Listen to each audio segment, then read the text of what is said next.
How relevant is NATO in the year 2023? This is a question that's been on many minds recently. Amidst a whirlwind of global politics, the relevance of this 74-year-old alliance has been a hot topic of debate. Some argue that the North Atlantic Treaty Organization, or NATO as it's more commonly known, has outlived its purpose. Others vehemently contest this, asserting that NATO continues to play a critical role in maintaining global security. The world has dramatically changed since NATO's inception in the aftermath of World War II. The organization was born out of a need for collective defense, a bulwark against the looming threat of the Soviet Union. Its primary mandate was to safeguard the freedom and security of its member countries through political and military means.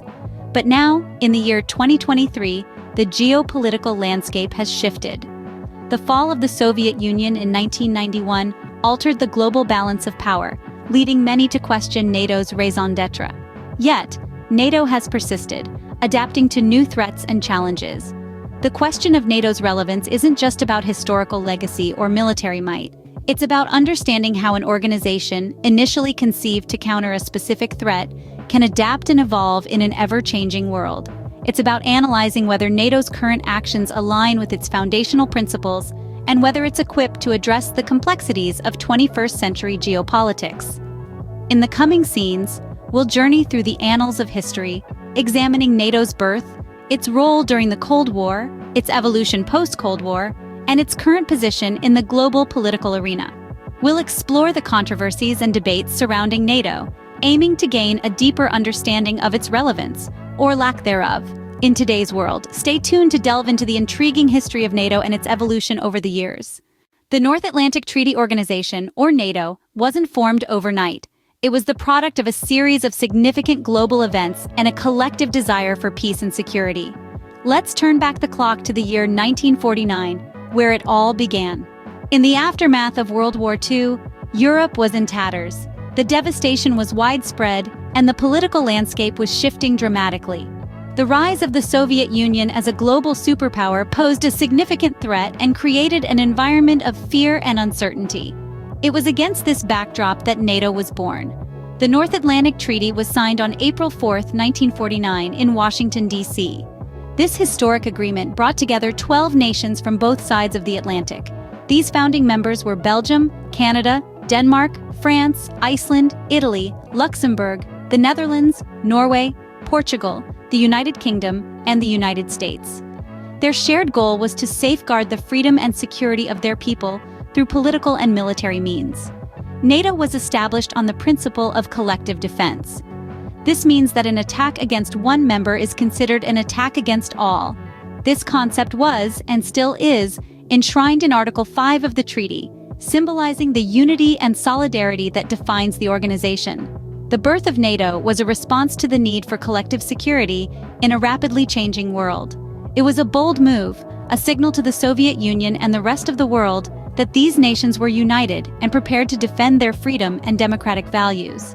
But NATO was more than just a military alliance. It also aimed to foster political dialogue and cooperation among its members. This dual role of defense and diplomacy became a cornerstone of the organization, guiding its actions and policies in the decades to follow. This was the beginning of an alliance that would grow to become a major player on the global stage. With the onset of the Cold War, NATO's role became even more crucial.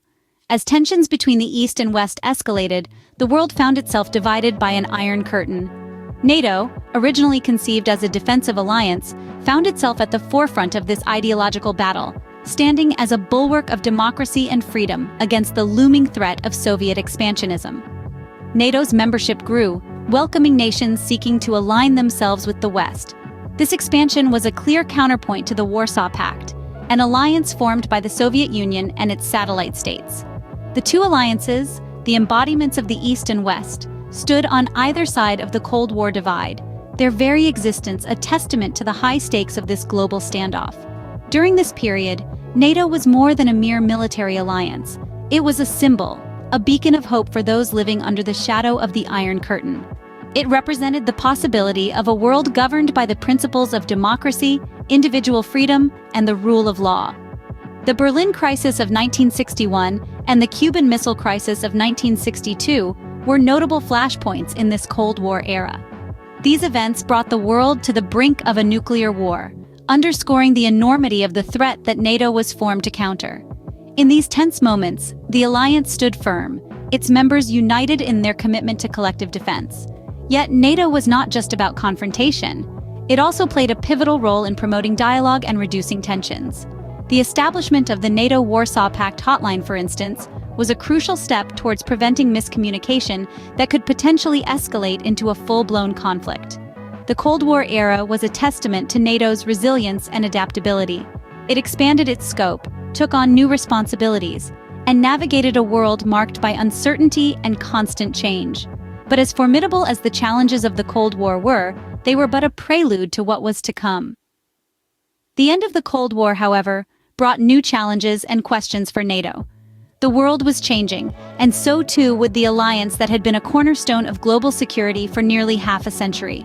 With the fall of the Soviet Union, NATO found itself in uncharted waters. Suddenly, the alliance that had been formed as a bulwark against communist expansion found its raison d'etre evaporated. But rather than dissolve, NATO adapted, evolving to meet the new challenges of a post-Cold War world. In the Balkans, NATO stepped in to quell ethnic conflict and promote stability. The alliance led a series of military interventions during the 90s, culminating in a bombing campaign against Yugoslavia in 1999. This marked a turning point for NATO, transforming it from a defensive alliance into a force for conflict resolution and peacekeeping.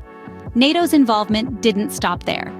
After the September 11th attacks, the alliance invoked Article 5 for the first time in its history, declaring an attack on one member to be an attack on all. This led to NATO's involvement in Afghanistan, a mission that lasted 2 decades and was fraught with controversy. Then there was Libya. In 2011, NATO led an intervention to protect civilians during the country's civil war. But the aftermath left the nation in a state of chaos, raising questions about NATO's role and its strategy.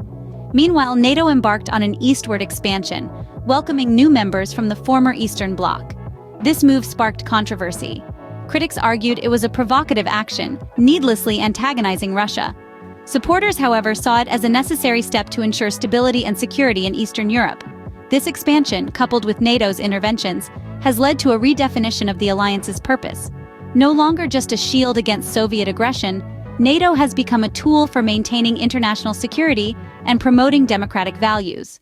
But this evolution has not been without controversy. The alliance's actions have sparked debate about its role, its reach, and its relevance. Critics argue that NATO is overstepping its bounds, engaging in conflicts outside its traditional sphere, and stretching its mandate. This brings us to the present day, where the relevance of NATO is being questioned. As we move forward, these debates will continue to shape the future of this enduring alliance. So, is NATO still relevant in 2023? Let's delve into the heart of the matter. The North Atlantic Treaty Organization, or NATO, once revered as a bastion of transatlantic security, now faces a barrage of criticisms. Many believe it's an antiquated institution, struggling to keep pace with a rapidly changing world. One of the prominent challenges NATO grapples with today is its ability to adapt to new threats. An example is the murky domain of cyber warfare. Cyber threats have exploded in the 21st century, with states employing hackers to disrupt economies, infrastructure, and even elections. NATO has recognized this, establishing a cyber defense policy and a rapid reaction team. Yet, there are questions about whether it's enough to contend with the scale and sophistication of modern cyber threats. Terrorism is another area where NATO has had to evolve. Post 9/11, the alliance invoked Article 5 for the first time, declaring the terrorist attacks on the United States an attack on all members. NATO's role in Afghanistan and the fight against ISIS demonstrates its efforts to combat terrorism. However, critics argue that NATO's traditional military structure is ill-suited to tackle the elusive and decentralized nature of modern terrorism. Then there's the issue of funding. The United States, which contributes the lion's share of NATO's budget, has long called for other members to increase their contributions. This has led to debates over burden sharing, with some questioning whether the United States should continue its role as NATO's primary financial backer. In conclusion, NATO is in a period of flux. It's grappling with new security threats while also contending with internal debates over its role and funding. The organization has shown an ability to adapt, but the question remains, is it adapting fast enough to remain relevant in a rapidly changing world? As we've seen, the question of NATO's relevance is complex and multifaceted, reflecting the many changes the organization has undergone since its inception.